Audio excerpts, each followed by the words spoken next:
2025 HSC পরীক্ষা আজ বৃহস্পতিবার 26 জুন শুরু হয়েছে এবারের উচ্চ মাধ্যমিক সার্টিফিকেট এইচএসসি ও সমমানের পরীক্ষা। এদিন সকাল 10টায় বাংলা প্রথম পত্রের মাধ্যমে শুরু হয়েছে লিখিত পরীক্ষা, যা চলবে 10 আগস্ট পর্যন্ত।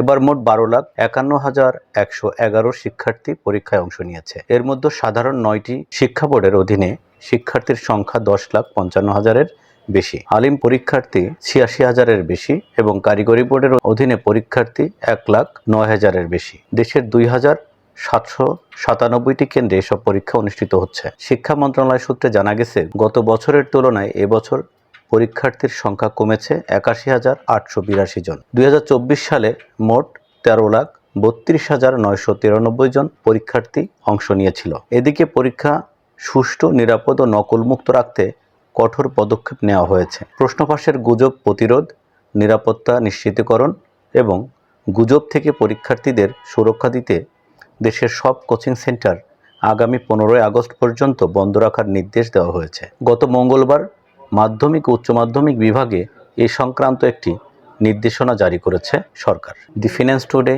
ঢাকা।